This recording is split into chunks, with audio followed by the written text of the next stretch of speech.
Jemi në ndeshje me super panelin ton, kush ka mbritur tani Erion Kristo. Gjoja ka e mrekullueshme, një psikologe preferuar prej meje, motivuese e shkëlqyer dhe një yll i bukur që s'perëndon kur. Po ka sjell dhe 2 libra të mrekullueshëm, ë?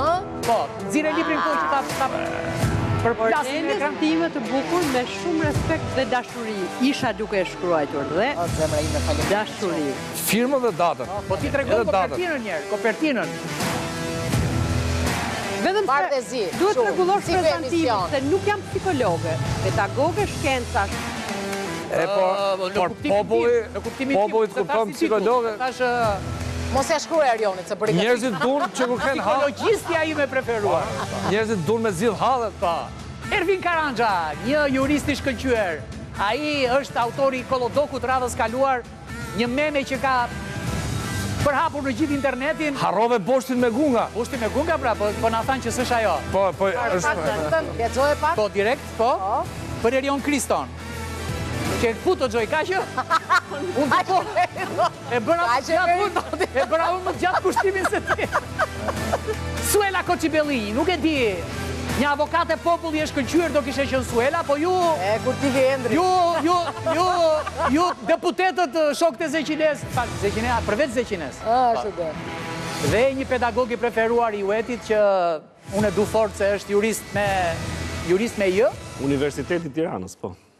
Hitet e Tirana, një shkallë ma lartë. Është shumë shkallë. Po. Vetë Kreshtik Myftari është në studion tonë, edhe Miki Dashur shumë i studion, e ngri direkt virozën këtë vit. Ka ardhë 3 herë këtë vit, 4 herë, ku diun sa ka ardhë. Qa po ndodh me burqet? Situatë shumë me... Burqet? Qa ndodh? Jo, ne po qeshim fakt, janë ca që po i qajnë, po edhe ca që ditën. Burqet janë më shplot. Kam shumë të para burgosur se sa të burgosur. Reforma në drejtësia arriti qëllimit, i mushi burgjet plot, pra ky ka qenë qëllimi. Burgose e shqiptarve, rritja e numrit burgjeve dhe gëzimi njerëzve. Sa për shumë njerëz në burg, kam shumë burra se gra në burg, për i zvërtetës. Gjoj, e di që mirë këtë punë. është rrit numri burrave në burg. 2500 të para burgosur, Si të numër shifër jashtëzakonisht të lartë. Si të du? E përballove dot? Vitet që kam drejtuar unë, në kohën që drejtova, diku 2 javë pas si mora detyren, u krye amnistia e atij viti, që ishte e vitit 2015, ishin 130 gratë dënuara në burgun 325 ose burgu i grave, kishte më shumë para burgosura se sa të dënuara, përfituan me amnisti numër shumë i madh, ndërsa si vjet, sepse unë po lexoja ligjin këtë ditë dhe që më dhe mbi shumë, përfitonin me amnisti vetëm 4 gra, që është dhe 3 fëmijë nga Institutit Miturve në Kavaj. Mund të them unë një gjë Gjoj për ty që ti se thua dot për vete? Po, mund ta thuash. Mirë, ma jep që kamerën këtu. Që ta kuptoni ju ka një dallim të thellë midis atij që thotë e bëj unë dhe atij që e bën se e di. Gjoj është ky rast, kur kemi qenë te burgu që drejtonte Gjoj, burgu ishte si farmaci. Kaq. Pik, nuk them më tepër se kaq. Qeu Gjo? Faleminderit. Në vazhdim e kësaj, mendoj që në gjitha institucionet karrigës duhet t'i gjesh personin e duhur. Nëse karrigës i gjen autoritetin dhe njeriun e punës, as në sistemin e burgjeve, as në administratë, as kund s'do ketë korrupsion. Qofse ti gjen njeriun e duhur, qofse pastaj burgjet ti mbush me patronazhist, me personazhe politik, me militant, atëre problemet do jenë galopante në gjithë vazhden po dua ta mbyll ta shteroj edhe pak. Pra janë rreth 2550 para burgosur në gjithë sistemin penitenciar, dhe rreth 1960 dënuar. Pra, proporcioni është i zhdrejt dhe të mendosh që një i paraburgosur shtetit i kushton tek dhe taksapaguesit shqiptar i kushton rreth 49 deri në 51 euro dita. E kuptoj. Do me thënë që ta shpjegoj që ta shpjegoj për ata që se kuptojnë, është njësoj si ta kesh rrogën 1,5 milion muaj. Pra ti e mban ti merr një rrogë 1,5 milion duke mos bërë asgjë. Dhe realisht ti merr një kosto të jashtëzakonshme, ndërkohë që mund të ketë masa sigurie shumë më të buta se sa masa sigurisë arrest me burg. Bashkojmë me këtë. Masa sigurie të tjera janë rrethkat masa. E dëgjove batutën e dëgjova, po kam një mendim komplet tjetër. Që në base, nuk është mirë ta thonë, ose në base se thonë fare. Jemi shoqëri që prodhon kriminalitet, është në vite, në shekuj kjo. Tashi nuk mund të tregojemi indiferent nga kësaj. Është shoqëri e kriminalizuar, sidomos për kemi shumë para burgosur. Po ku është parandalimi i shtetit? Pse investohet në rritjen e burgjeve? Tashi ti futi njerëzit në punë. Ne bëm një batut që duhet vëm nga një policë për një person. Nuk e para... Ti si shtet duhet... Krimin e parandalon ndërgjegja dhe kultura. Po bëhet një burguri. Çdo vit shtohet një burguri. Nuk e parandalon dot krimin, as policia, as prokurori. Jo, e parandalon ndërgjegja, e parandalon edukimi. Dhe këtu ka dështuar edukimi. Atë ndërhyj pak e është një problem i madh në Shqipëri. Në momentin që e ka arrestuar, masa e gjerë populiste nuk e kupton arrestin me burg dhe mendon ky ka kryer një vepër penale me gjasa e ka kryer. Pra fakti mund të mos jetë. Masa e sigurimi. Ty dam ka e zezë dhe ka ngelur tërë jetën që ke qenë brenda. Ndërkohë fakti mund të mos jetë fare. Me gjithë respektin se ke shumë përvojë, por personat që janë masa sigurimi me arrest me burg në një përqindje shumë janë brenda për jo, dalin të pafajshëm. Sepse ai që shkon në arrest në burg përveç dyshimit arsyeshëm, prokurori do të ta shoqëroj kërkesën me një provë. Vetëm 2 janë situatat kur mbas një arresti personi në gjykim merr pafajësi. Vetëm në rastin kur ka provë të kundërt ose alibi, se tash ta bëjmë. Suela, ty të duket se është thesi është plot apo gjysmë bosh? Po. Jo, po mendoja se dëgjova fjalën që ne jemi vend që prodhojmë kriminal. Unë nuk mendoj që burgjet tonë janë kriminal. Por ne kemi prodhu kriminalitet kur kemi pas dënim me vdekje, kur kemi pas deri në vitin 94 ka pas vrasje të jashtëzakonshme. Të dëgjojmë pak njëri tjetrin. Pra, unë nuk po them që ne nuk prodhojmë, jo, dakord, po debati s'merret vesh se ndryshe. Pra, unë nuk po them që ne s'kemi vënë që prodhojmë kriminal. Megjithatë, nuk jam dakord që në burg kemi vetëm kriminalë. Ka sa dush njerëz që kanë hyrë kot në burg. Unë nuk quaj kriminal një person që s'ka pas kur bukën e gojës dhe s'ka paguar dritat. Dhe mund t'jenë në burg edhe sot e kësaj dite. Di rastin më të fundit të një nëne e cila rrit 3 fëmijë në një bashki shumë afër me Tiranën, edhe vetëm sepse ai palaqja që dikur ka pas burr, don ta kërcënoj, se çka bër tek ka bër tani ajo është me arrest shtëpie. Domethënë ca pretendime kot pa lidhje, ndërkohë mirë që nuk paguajnë për këta fëmijë, pra ai është kriminal për mua, po është i lirë. Pra domethënë ne kemi disa situata absurde që ndoshta këto shifrat janë të frikshme dhe nuk korrespondojnë me atë kriminalin që duhet ishte brenda. Ndoshta kemi kriminal më shumë jashtë sa brenda në burgje. Tani Rama e tha vetë me gojën e tij tha, është janë mbushur burgjet plot. E tha kryeministri. Pra nuk kur e thoshim ne ishim njerëz negativ, pra kur e thoshim ne që keni mbush burgjet plot. Po kjo nuk ndodh. Jo, e tha kryeministri, a e tha kryeministri? Edhe kryeministri. Çfarë pa ai që se çfarë erdhi? Erdhi shikimi. Çfarë ndodhi? Erdhi shikimi. Unë s'po them. Duhet ta diktë. Ne gjë që ndryshoi qendri. Apo lexoj raportin e Këshillit të Evropës që është para 3 vjetësh. Se para 3 vjetësh ishte. Ndoshta e ka lexuar me vonesë raportin e Këshillit të Evropës. Mos nuk ja kanë dhënë ata këshilltarët, janë ndonjëherë të poshtra. E ka marrë me vonesë në moment që e lexoj, reagoj. Ornela, Shqipëria po dënohet. Në Shqipëri, ligji që po thuat i para 3 viteve. Po, jo, është një raport i Këshillit të Evropës. Dhe edhe ligjet që prodhohen ndër vite, zbatohen vetëm për masën populiste, se për kriminalin e, për politikanin e. Këtu shikojmë, këtu në Shqipëri, shikohet... Tu ka të drejtë Gjoj, sepse thuhet që e kanë thënë vetë kokat e prokurorisë që në burgje janë vetëm ata që prashisin arat, dhe ata që shesin në i gran, dhe asnjë kokë e madhe dhe tani. Po pse bashkëpunojnë këta? Ti tregojnë kush janë kokat dhe e shfuqizoi ligjin e bashkëpunimit ata. Shumë bukur. Po të ikën koka o kreshtik, po tregove kush është koka. Edhe po të kishe kokë, është shfuqizuar ligji i pentitove. Jam dakord me këtë, jam dakord. Në 2 krajina ka ndodhur, vetëm Napoli dhe në Sicili nuk ndodh që t'jenë darë dëshmitare dhe kjo tashi që t'ikën koka, se nuk është aq kollaj të vrasësh dëshmitaret penduare, se po e bëjmë sikur jemi vend i Afrikës, nuk jemi jo i botës tretë, po i botës 7. Shikoj çfarë ndodh, me qenë se kam drejtuar dhe e ka më kollaj ta intimidoj ose ta blej se sa ta vrasë. Është shfuqizuar masa e dënimit për të penduar që përjashtoheshin nga dënimi është fuqizuar tani. Jemi dakord.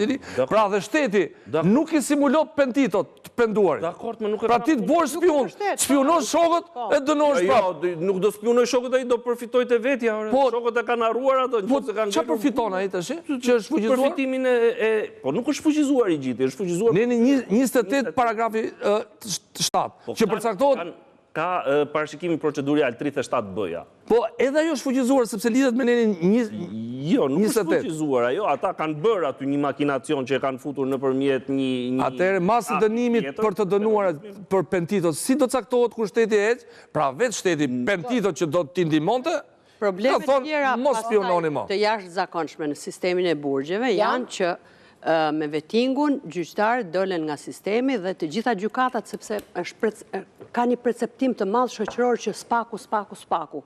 Janë disa gjykata tjera, gjykata shkallës parë që nuk ka pasur gjyqtar dhe dosja penale rri në dollapet e gjykatës me 10 vite. Dhe I paraburgosuri gjithmonë prezumohet I pafajshëm. Pra ai Po ja, ky parimi, pse nuk zbatohet? Se jam kurioz edhe I kreshtik.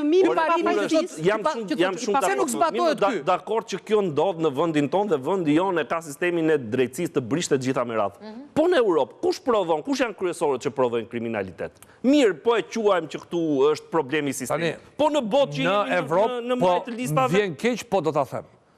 Neve shqiptarët në Evropë është një politikë, ne kemi pjesën tonë të krimit të organizuar, është e vërtet me trafikun e drogës, por është një politikë anti-shqiptare që ne na I lën gjitha. Neve do kishim qef tishim siç na thonë, kemi kalu dhe Koza Nostrën, por nuk është e vërtet. Është një politikë anti-shqiptare dhe sot në Evropë. Kemi një politikë, madje edhe raporti kanë vrarë brenda spitaleve në Milano e brenda burgjeve në Greqi, më nuk I ka. Po sa vet vriten në jashtë? Domethënë unë realisht nuk jam. Ja, kjo është një politikë anti-shqiptare.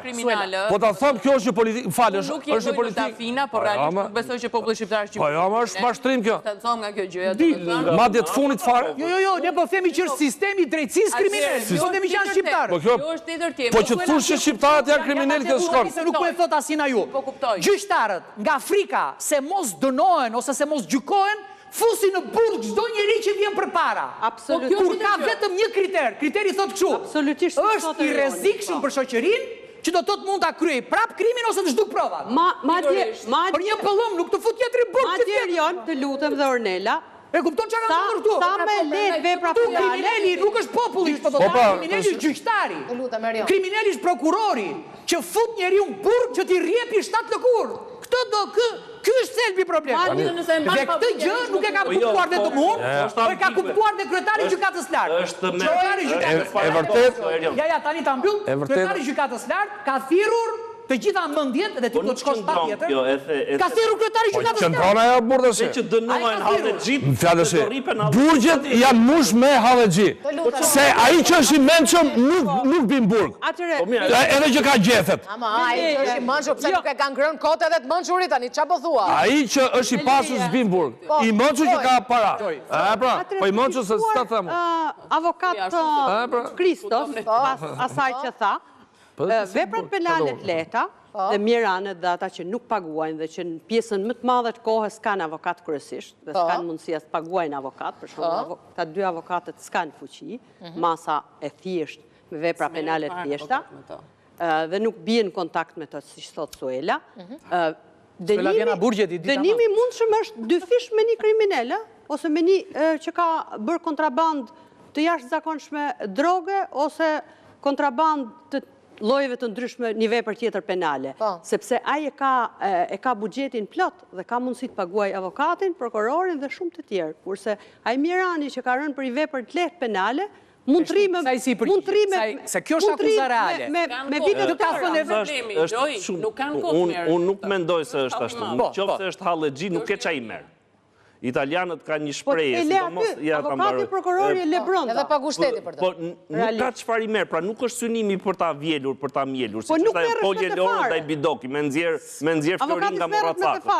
Është parimi I famshëm. Momentin kur është Miran ai. Kështu që nuk besoj, nuk qëndron kjo logjikisht që Halë gjitë, ngeli në burgje dhe ti zhvasin. Ja të themi rast.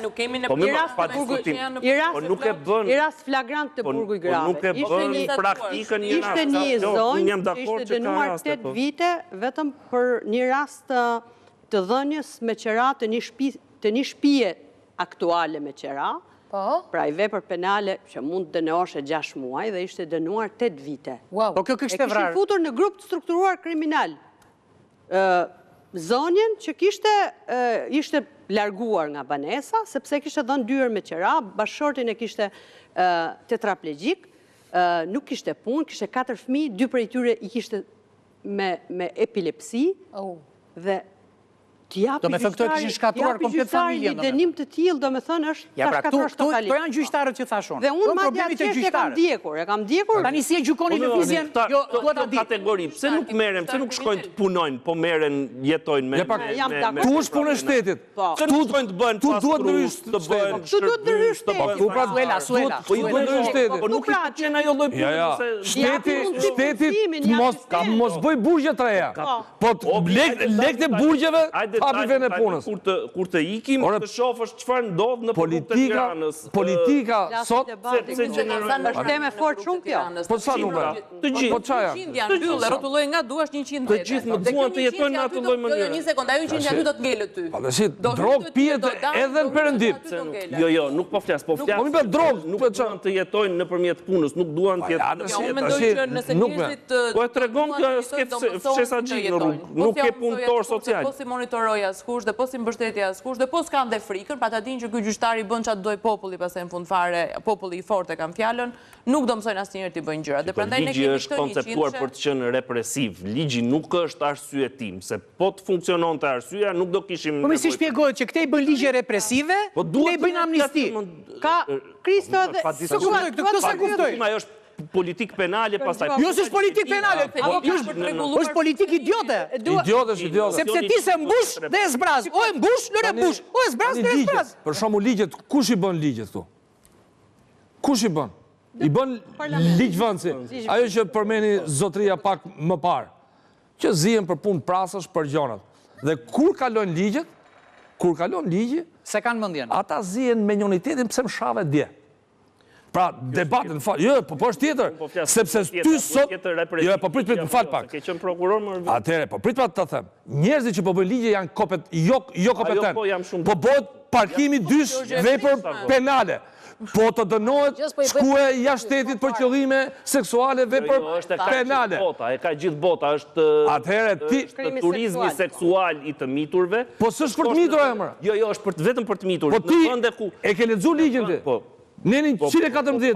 Çfarë është? Jo, është vetëm në vende ku ofrohet shërbimi seksual me të mitur. E ke gabim pra si Tajlanda ose Azia. Ligji jon, neni, po neni 114 është ndërmjetësimi i prostitucionit. Po e ke shumë gabim. E ke edhe sot shfrytëzimin. Avokat se duhet ndërhyjë. E ke shumë gabim, ligjet këtu bëhen mrapsh.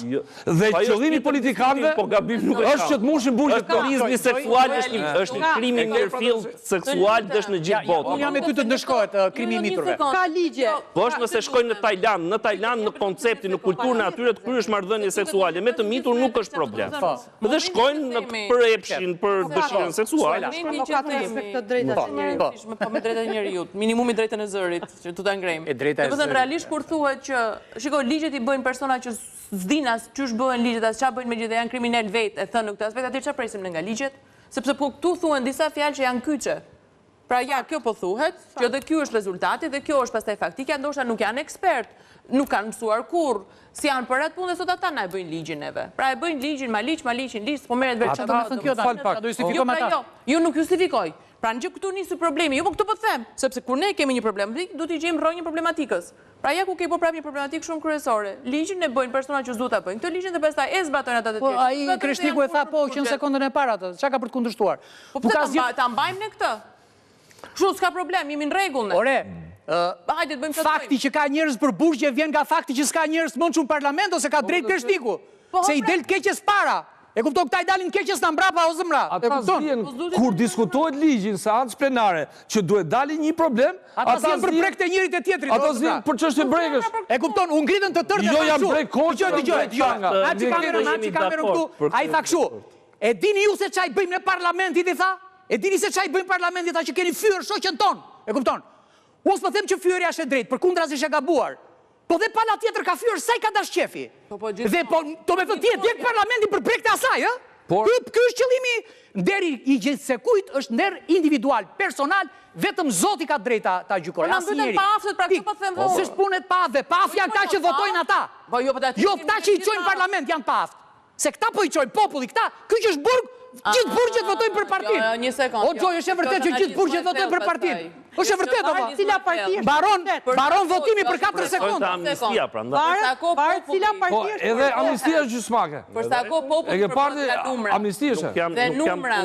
Dhe numrat nuk korrespondojnë më, se janë të mbytur si numra, janë të mbytur në nivel edukimi, janë të mbytur në nivel varfërie, ekonomike. Keli, nëse shesim dhe asnjëri s'na ble, po Keli na kapi çikot keqen, ha. Atëre, ja kështu do ta ham dyshe. Tani dëgjoj. Jo, e kam me merak edhe pak seriozitet sifus kësaj gjëje. Po. Pra, të lutem të diskutojnë çik edhe një çik tani qëndrimin e kryetarit të gjykatës lartë. Patjetër, në Shqipëri ka ligje ndoshta më të mira se në gjithë botën, por ligjet nuk zbatohen si duhen. Dhe arsyeja kryesore që kemi ardhur. Po si më që nga ligji më i mirë që zbatohet. Jo, ligjet janë. Është ligj leshi. Nuk zbatohen si duhet. Po ligji e ka zbatimin brenda. Ti je jurist. I shkëlqyer ti e di që ligji e ka zbatimin brenda. Ka disa ka gjithë brenda, po nuk e interpretimi i ligjit. Nuk bëhet çekimi. Çekimi, mirë tha. Interpretimi i ligjit është në disa forma. Dhe atëherë s'është ligji mirë. Pasurit, interpretimi bëhet sipas formës së pasurit, për të varfrit dhe për veprat e lehta penale. Ashtu ku Rama ca ligje të tija personale, kështu që bën ai ligj për ndërtimet pa leje, kështu i ligj. Akte normative, jo. Po, gjigando vlla, është jurist.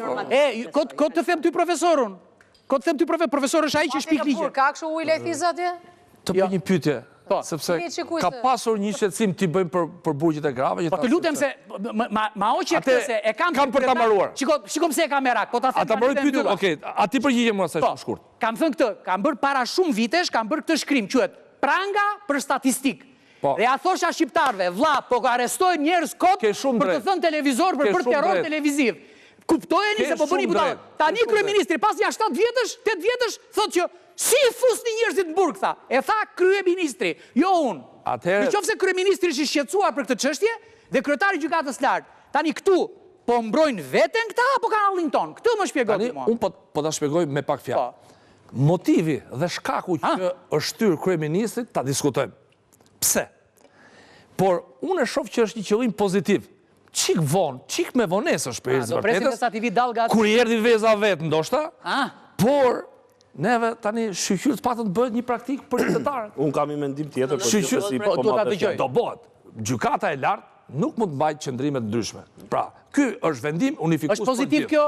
Është diçka pozitive. Jo, unë them që do ta parashikoj vetëm për veprat që interesojnë. Unë mendoj që do jetë ata nuk bëhet për gjitha veprat. Do jetë për shpërdorimin e detyrës dhe për veprat penale që kryen. Mendoj sepse janë, po, këtu është nocioni, është vepër penale gjatë detyrës apo është vepër penale për shkak detyrës, janë dy nocione juridike shumë të ndryshme. Nëse kryen gjatë detyrës mund të ndodhi. A ti mund të ti po thua që kryeministri s'ka hallin ton? Jo, ka hallin e partisë në base dhe... Por e po sikur të hapi burgun me koncesion ai, e di si zgjidhen problemet në sekond. Në qoftë se janë 2500, do të 5500. Nuk jepet drejtësia me koncesion. Burgu po drejtësia. Vendimi unifikues do jetë në datë 94, është ndata. Jo, është data e mbledhjes. Po data e mbledhjes, po do datë dhe do diskutohet. Mendoj që caktimi i dënimit dhe masat e sigurimit është mirë që duhet ishim mbledh më përpara, do është një praktikë. Po është që në 2011 Arvin ti e di shumë. Po tash ka ndodhur shumë gjëra tjera dhe politika ka qenë vetë kryeministri. Burgu për shpërdorimin e detyrës, nuk i pëlqen, ose për epizodet kriminale. Kryeministri ka qenë ai që bërtiste për energjinë elektrike burg. Nuk po flasim për këto vepra, po flasim për veprat penale kundër autoritetit shtetit, se për atë do bëhet. Nuk bëhet. Këtu e ka parazisnë tendera dhe për shpërdorimin e detyrës. Ajo do bëhet për gjithë veprat penale. Unë them që do bëhet për gjitha veprat. Qofse bëhet në mënyrë Profesori thot që mënyra si është ndërtuar legjislacion nuk lejon një... Sepse, ja ta shpjegoj, sepse në qofse do bëheshe për gjithë veprat penale, do e thriste kolegji, nuk e ka thirrur kolegji, e ka thirrur kryetari, po e di shumë mirë ai zotëria, po nuk e thot. Tani, pyetjen që do mbëje sa ngeli me radhë? Bravo, tash jem rregull, shkaqet kanë ndodhur në një gjë që ashtu dhe ta bëjmë, ta mërojmë, ta ndryshojmë praktikën, të mos shkojnë në burg pa afat. Kështu që të ndryshohet praktika, jemi të saktu. Tani, ka një shqetësim nga gratë sot, nuk e di atyre. Ndalohen takimet speciale të gratë. Ndërkohë, falë. Suela ndëry Suela. Ndërkohë, burat... I kanë takime speciale. Burat i kanë. Nuk janë ndaluar, as të gratë. Po, kanë frikë se ngelit shtatzan, apo qëfar? Gratë egziston kjo gjëja që më së shumti, takimet speciale gratë nuk i ekzekutonin. Se në kohën që kam drejtuar unë... Jo, me rregulloren aktuale. Jo, me rregullore egzistojnë takimet speciale të gratë, po gratë, si duket ju kanë pasar në mojtë hundës burrat dhe nuk është se i duan prapë brënda. Jo se ka pasur ankesa... Mënyra aktuale shmangjes arrestit me burg nga gratë është ngelit shtatzan. Një sekund, Ervin mos dëry. Mënyra aktuale të gjithë personat të gjinisë femërore që janë të dyshuara për vepra penale, ish zyrtare ose zyrtare, janë duke ngelur shtatzan me qëllim që t'i shmangën arrestit në burg. Atëhere pas ka bërë një efekt poshtoka popullsi ndjekja penale. Gjëja më e mirë që boni. Është poshtohet popullsia. Suela. Po më falë, me qëfar masë sigurimi kanë qenë me detyrim paraqitë? Do t'i shmangën, Një masë sigurimi. Atëhere me detyrim paraqitë. Jo, të vjet me detyrim prezervativi aty të ketë kontrol. Po vetë një matrikull. Po kush do e kontrolloj? Do të me Vullova, gardiani. Cilësin, e provon njerë gardiani, pasaj. Ka një diçka. Masat e tjera të sigurimit, gratë mund bëjnë që fardonë. Duhet zgjedhur kjo çështje se tani... Kurse të arrestin burg... Se më shqetëson kjo gjëja. Të arrestin burg duhet... Kam dëgjuar dhe unë që të gratë... Ka kufizim. Do të kufizim. Me gjitha të shiko, një sekund, tash në qoftë se ky fëmija vjen në jetë nga nëna, ka dhe i baba, kështu që edhe për burrat e njëjta gjë duhet jetë, domethënë se nëse vjen një foshë një ka nevojë një sekond, ka nevojë për kujdesur të dy. Jo, ka nevojë, fëmija ka nevojë për ndryshojnë rrethanat e sigurimit, nuk vendoset masa e sigurimit, nëse është me gji. Unë e kuptoj çfarë bën. E shikon se shkelen drejtat e njeriut. Se si funksionon një familje është që njësoj duhet jetë për të dyja palë. Nëse ja ishte njërin palë, ja ishte në palës tjetër. Nuk është e hequr. Jo, është hequr, e reduktuar. Është shumë e reduktuar. Dhe me kufizim shpejtësie të ati që nuk realizohet Karanja, qitja. E kuptuam mendimet tuaja, ishit fantastik, tani Gjoj, është momenti fantastik i mesazheve private tuaja, personale. Suela. Mesazhi s'është njëjtë me akuzën, ë? Për te, po pra, do dalë për te i burgjeve. Po, se kjo atmosfera e burgjeve na mbyll. Po, me thënë të vërtetë, unë mbyllëm. Po pra. Në fakt, duke ardhur rrugës, po mendoja disa gjëra që do doja të thoja sot, dhe unë do të qëndroj tek rasti i vajzës 25 vjeç që vendosi t'i marrë jetën vetës vet para 2 ditësh. Vajza 25 vjeçare, vajza në lulen e moshës, vajza në lulen e ëndrave, edhe që duhet kishte gjithë dashurinë e jetës, edhe gjithë lumturinë e jetës, edhe gjitha planet në kulmin e saj. Unë dje se si unë dje din ajo, po sot ajo nuk jeton më. Dhe se si tregojnë të tjerët është se këtë vajzë as nuk e deshën, as nuk e dëgjuan, as nuk e mbështetën, dhe po humbim vajzat tona për këtë arsye. Pra, vazhdojmë sot e kësaj dite dhe kemi faktin që nëse vajza sigurisht në këto zona, sepse vajza ishte nga Lezhë, po edhe zonat e tjera të Shqipërisë, martohet dhe bën një zgjedhje për shkuar te burri, kjo është zgjedhja e saj definitive dhe pastaj është barra e kësaj vajze të bëjë çfarë të dojë. Ta prindër duhet kuptojnë që vajza, ose ju lutem prindër, kuptoni, vajza është për jetë e juaja. Pra, është bekim të keni vajzë në jetë. Nuk është mallkim që të vi një vajzë në jetë të thuar sot tjetër herë me djalë. Aman jo, të vi një vajzë në jetë, gëzoju asaj, shijoja të mbështet atë gjithë jetën. Nuk do ta dojë asnjëherë burri i botës më shumë se sa nëna dhe baba i vet. Përndryshe vajzat po humbin jetën. Bravo. Faleminderit. Profesor. Duke qenë se lidhet pak edhe me pjesën e parë të emisionit me karmën, por edhe me atë çfarë diskutuam tani dhe me të keqen, mendoj që një reagim i duhet shoqërisë, jemi një shoqëri në apati dhe, siç thotë Edmund Burke, që e keqja të sundoj, mjafton që njerëzit e mirë, në rastin konkret dhe intelektualët, mjafton mos bëjnë asgjë. Sa më preku kjo. Djetë gjumë parlamentin që tha që masa sigurimit arrest në burg është e papërshtatshme. Uroj që parlamentit vëri dorën zemër për popullin shqiptar që janë shumë trinj që po dërgjën burgjeve sot, të dalë të për një cigare. Për një cigare ashash, kashita ashash, kam bjerë 3 rënjë, sepse këto vepra nga projekt amnistia që pash përjashtoheshin. të vënë dorën zerë me politikanët, t'i shofin ligjet, sepse dje u dhanë 82 vota që u diskutu çështja e arrestit në burg. Pra të mendojnë dhe për qytetarët shqiptarë që sot po dergjin burgjeve, për 2 grama shash, për një shitje 1 cigare shash, për një blerje të simuluar, dhe këta njerëz të kenë mundësi të shkojnë pranë nënave tyre në shtëpi. Janë shumë çuna të ri, unë vetë që ushtoj funksionin e avokatit, kam pas 2 raste të cilët janë në burgjeve. Pra, të gjithë njerëzit janë barabartë para ligjit dhe të mendojnë edhe për njerëzit. Të zbrazin burgjet dhe burgjet mos mushen më plot. Të shikohet ku qëndron ky problem. Shqiptarët duhet shohin para, nëse ka probleme me parandalimin, të investohet në shkolla, familja të bëjt vetën, por futja në burg nuk është zgjidhje.